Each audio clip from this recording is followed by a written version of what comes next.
Mon Jésus crucifié, est-il possible que vous, qui soutenez l'univers et donnez vie à toutes choses, vous demandiez de l'aide?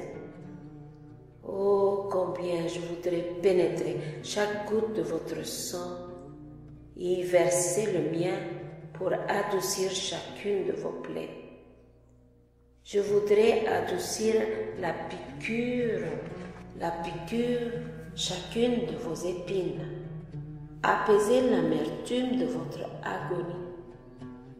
Je veux vous donner vie pour vie. Je veux vous élever de la croix et m'offrir à votre place. Mais je vois que je ne suis rien. Je ne peux rien faire. Je suis trop insignifiante. Alors, donnez-vous à moi.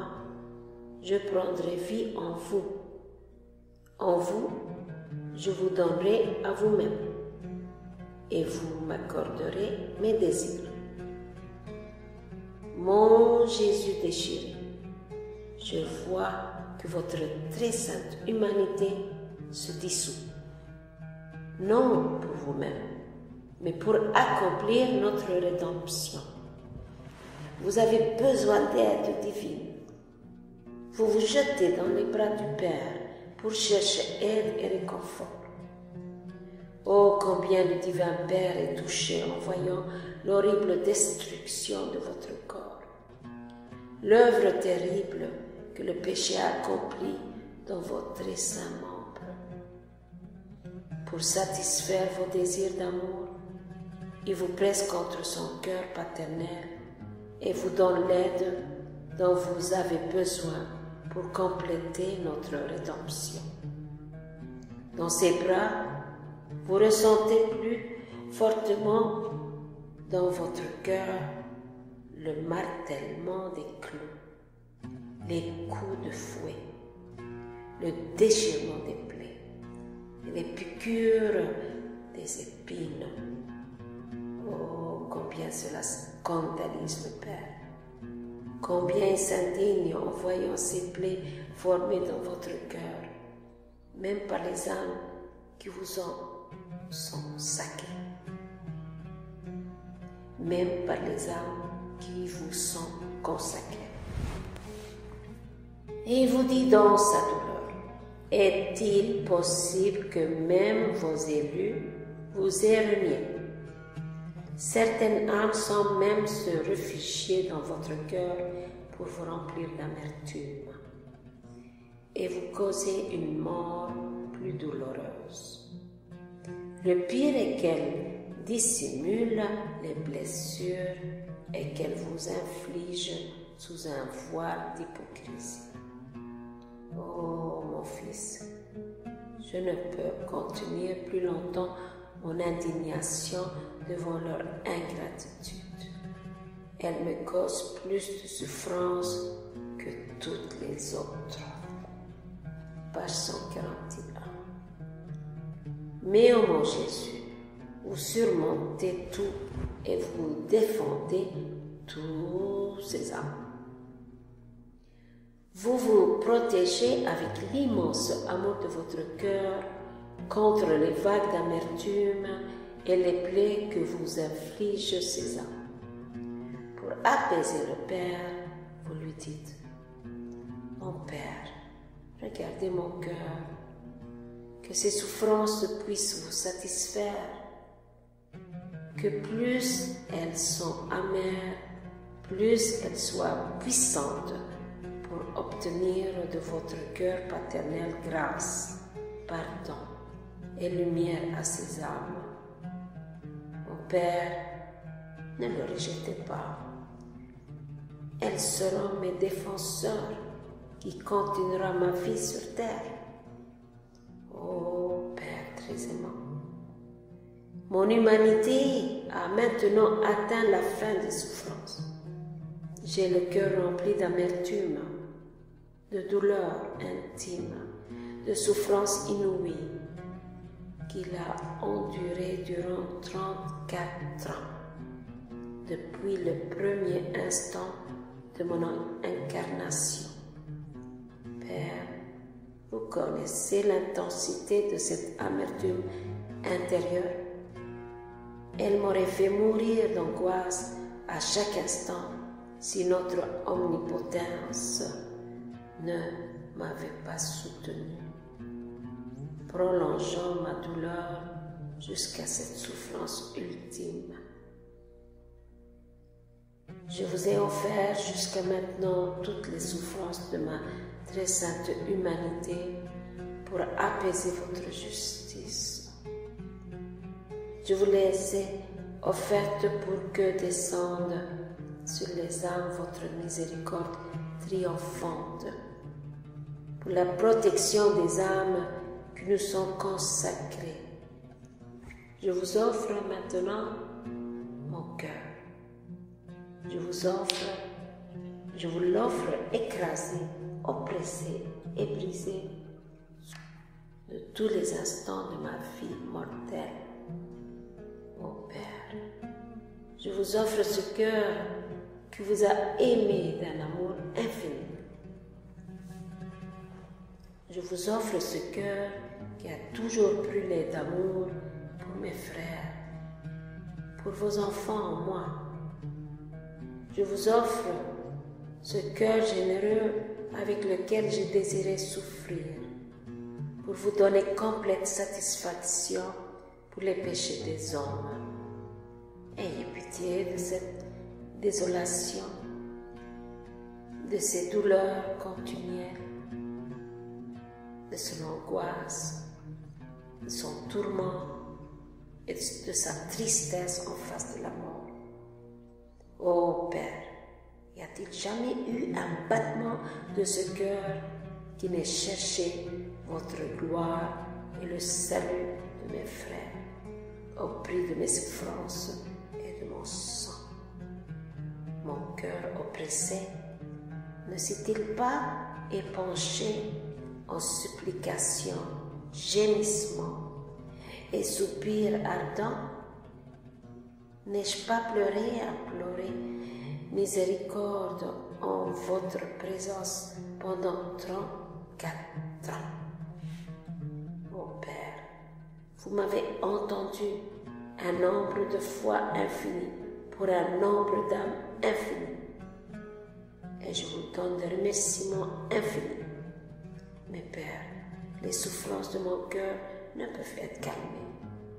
Si même une seule âme échappe à notre amour, car nous aimons une seule âme autant que nous aimons toutes les âmes ensemble. Faudra-t-il que je pousse mon dernier souffle sur la croix, alors que même des âmes qui nous sont consacrées périssent misérablement devant mes yeux? Je suis déjà noyé dans une mer d'angoisse à cause du traître Judas, de son iniquité, de sa perte éternelle. Je l'ai béni et j'en ai fait un prêtre et un évêque comme les autres apôtres. Et il était si dur et si ingrat qu'il a rejeté mes plans d'amour. Mon Père, que cesse cet abîme de souffrance, que cesse ce que je vois, des âmes choisies par nous pour ce même appel sacré et qui veulent suivre Judas. Aidez-moi, mon Père, aidez-moi. Je ne peux plus supporter toutes ces souffrances. Y a-t-il une seule fibre de mon cœur qui ne souffre plus que tout le reste des plaies de mon corps? Le sang d'un cœur détruit par l'amour et la souffrance est plus abondant que celui qui coule de toutes mes plaies. Ayez pitié de moi, mon Père, ayez pitié de moi. Je veux souffrir à l'infini pour les pauvres âmes. Ayez pitié de toutes ces âmes, spécialement celles des hommes et des femmes qui ont été appelés à mon saint service et à mes noces d'amour. Écoutez, ô Père, mon cœur cœur qui se meurt intensifie ses battements enflammés. Et il s'écrie: Mon Père, en échange de toutes mes souffrances, je demande des grâces efficaces de repentir, de conversion véritable pour chacune de ces malheureuses âmes. J'ai soif de plus de souffrance pour chacune. Mon Père, j'ai toujours fait votre volonté. Que ma volonté à présent, qui est aussi la vôtre, soit parfaitement accomplie par amour pour moi. Car je suis votre Fils bien-aimé, en qui vous avez mis toutes vos complaisances. Oh mon Jésus, je ne peux plus le supporter. Je m'unis à vos prières, à vos souffrances et à votre amour douloureux. Donnez-moi votre cœur pour que j'aie votre soif des âmes qui nous sont consacrées. Que mon cœur ne batte que pour vous ramener leur amour et leur affection. Permettez-moi d'aller placer en chacune votre cœur et qu'au toucher de votre cœur, la froideur soit réchauffée, la tiédeur secouée, l'égarement rappelé. Que toutes les grâces qu'elles ont rejetées leur soient redonnées. Votre cœur suffoque de douleur et d'amertume. Vous voyez que la froideur de ces âmes consacrées entrave vos plans pour elles. Vous voyez les tristes conséquences dont souffrent tant d'âmes et qu'elles auraient dû servir, même la perte de leur salut. C'est pour elles que je leur montrerai l'amertume de votre cœur. Je leur montrerai toutes vos prières et toutes vos souffrances. Il leur sera impossible de ne pas se rendre à votre volonté. Elles reviendront repentantes à vos pieds. Vos plans d'amour pour elles seront rétablis. Elles ne seront plus en vous et autour de vous pour vous offenser, mais pour vous faire réparation, vous consoler et vous défendre. Ma vie, mon Jésus crucifié, je vois que vous vous tourmentez encore sur la croix. Votre amour n'est pas encore satisfait. Je vais accomplir votre volonté en toutes choses. Je me tourmente moi aussi avec vous. J'appelle tous les anges et tous les saints à venir au mont Calvaire pour contempler les outrageuses folies de l'amour de Dieu. Embrassons ses plaies ensanglantées, adorons-les, soutenons ses membres lacérés. Remercions Jésus pour la rédemption achevée. Partons notre regard vers sa mère douloureuse. Elle souffre autant de douleur et de mort dans son cœur immaculé qu'elle envoie en son Fils roi. Ses propres vêtements sont tachés de son sang, qui est répandu sur le mont Calvaire. Prenons tout ce sang, demandons à notre mère douloureuse de se joindre à nous. Allons dans le monde entier pour aider toutes ces âmes. Aidons celles qui sont en danger pour qu'elles ne périssent pas. Aidons celles qui sont tombées pour qu'elles puissent se relever. Et celles qui sont sur le point de pécher pour qu'elles ne retombent plus.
donnant ce sang à toutes les pauvres âmes aveugles, afin que la lumière de la vérité puisse briller en elles, allant en particulier parmi les pauvres soldats pour veiller sur eux.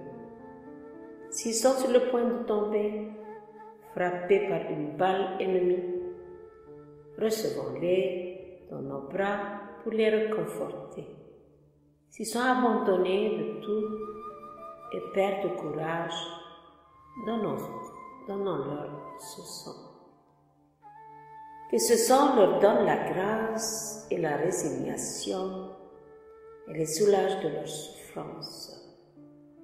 Si nous rencontrons des âmes sur le point de tomber en enfer, donnons-leur ce sang divin qui obtient la rédemption pour les arracher à Satan. Je presserai Jésus contre mon cœur pour le défendre et le protéger contre tout ce qui pourrait le blesser.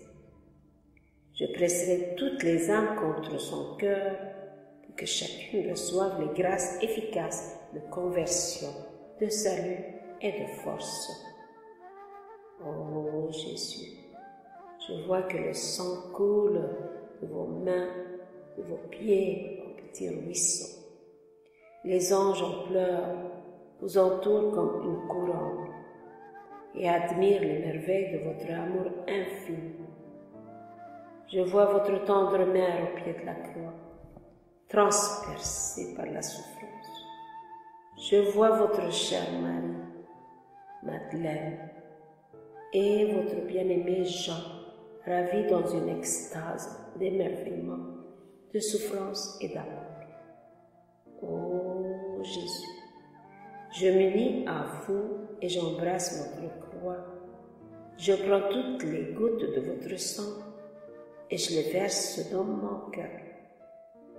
Lorsque je verrai votre justice enflammée comme contre les pécheurs, je vous calmerai en vous montrant ce sang.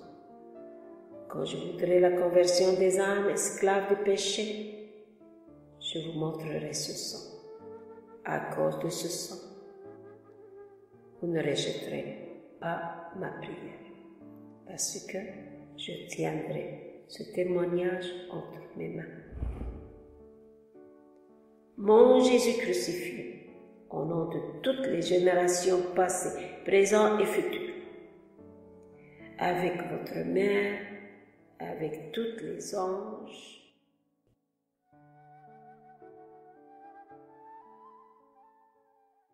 mon Jésus crucifié, au nom de toutes les générations passées, présentes et futures, disons depuis Adam et Ève jusqu'à l'éternité sera créée, avec votre mère et avec tous les anges, je me prosterne devant vous et je vous dis, nous vous adorons au Christ et nous vous bénissons parce que vous avez racheté le monde par votre sainte croix. Ajoutez quelque chose à cette heure dans une de ses lettres, Luisa Picaretta rajoute, et elle décrit son inspiration.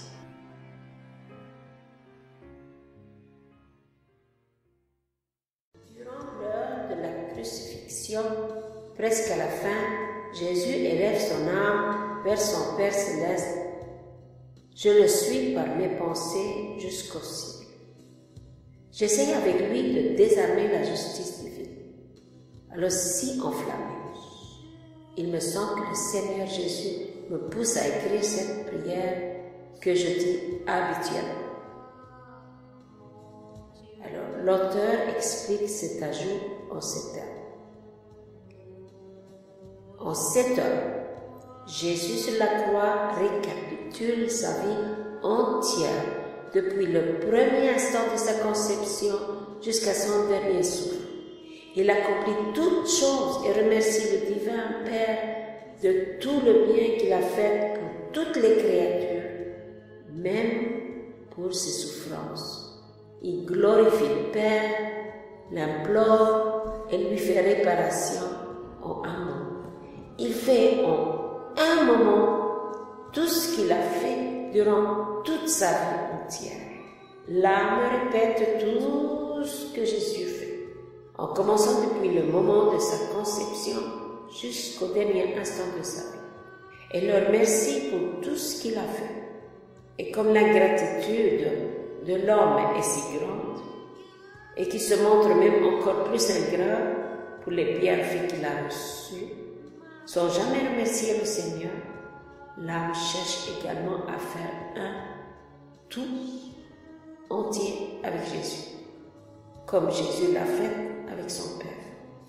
C'est pourquoi l'âme répète la vie entière de Jésus-Christ en cette heure et offre toutes sortes de réparations.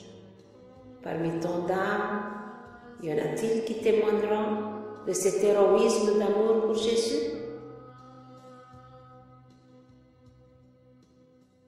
Cette heure a pour but de désarmer la justice divine. Dans les autres heures, on fait réparation, on bénit, on demande le pardon. Avec cette heure, on désarme et on satisfait la justice divine. Suspendu entre le ciel et la terre, la divine volonté de son Seigneur Jésus. L'âme contemple la justice divine et tente de le gagner. Elle regarde l'humanité et sait que la ramener à Dieu en faisant exactement ce que Jésus a fait. Dieu prend tellement plaisir en cette âme que Jésus l'attend à lui. Ils se sont renouvelés par cette âme qui s'élève au-dessus de la terre, de la divine volonté, dans le plus grand désir et le salut de ses frères. Jésus recherche salut et refuge contre la justice dans cette âme qui veut sourire à ses souffrances et l'empêche